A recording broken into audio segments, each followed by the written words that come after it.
Hey friends, good morning. How's it going? I just wanted to invite you in on that beautiful sunrise there for a second. Hey, I was listening to an interview with Dr. Zach Bush, MD, and he said a very profound statement that just has really had my mind rolling, as if it doesn't roll enough the way it is. But he said he is a triple board certified physician, and one of his jobs when he was in the lab was he developed chemotherapies. And he was in a lab one day and he was visiting with another doctor that was reading a 90-page white paper on soil, and he just happened to see on page 42 of this white paper the same 3D molecular structure that he was working on as a chemotherapy in this paper about soil. And he looked down and he says, "That's my chemotherapy." He goes, "No, it's not. This is an extract from soil." And that was what changed his mind from this draconian reductionist mindset that we have in almost every profession, that we're gonna beat Mother Nature, we're gonna fight Mother Nature, we're gonna it's all about what can we kill and what can we till, rather than what can we sow and what can we grow.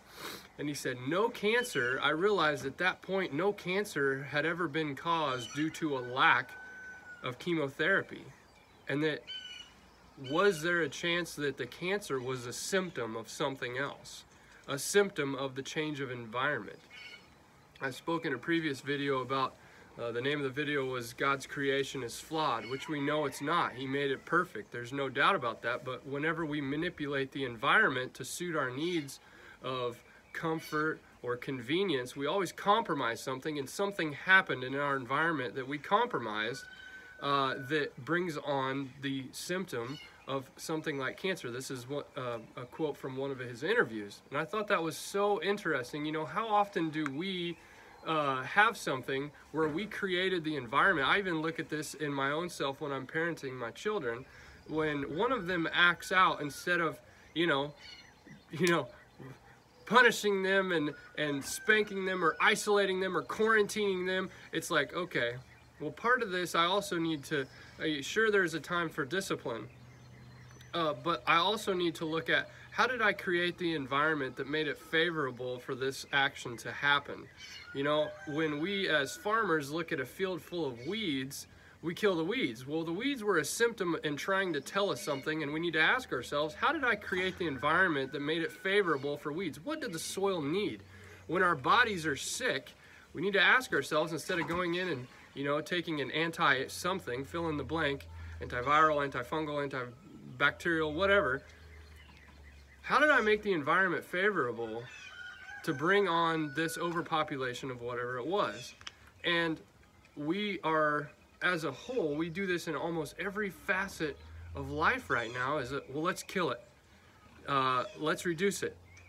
And there are so many things that if we looked at them as signs or symptoms, we could stop in our tracks with an inward mindset and go, well, how did I cause this? What did I do? Why did all these insects come and just ravage my field? How did I make it favorable for them? Do they see something I don't? We could ask ourselves the same thing, in a child. Why is this child not learning, what it is? Is there an emotional need? Is their mind not wired in this way? Well, that every child should be able to do that. That's almost the way our education system views children. It's like and then ship them out. Well, that's not playing to the diversity of the strengths of diversity of how children view the world. Because after working with them for 10 plus years now, I'm a firm believer that children are geniuses. We just get in the way and ruin it as adults. I've learned so much stuff about either what I'm doing or how I'm teaching or how I'm parenting or how I treat my wife or how I garden that I was taught by children.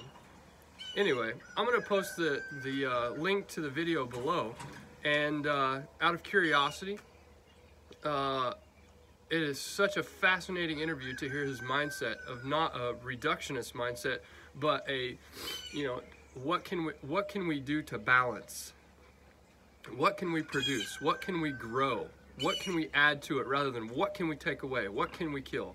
The reductive draconian mindset has forced us into this place we're at right now, where almost 40% of our population is, fighting a chronic disease, obesity, and we've done it so slyly, and it happened very quickly in the last 40 years, really.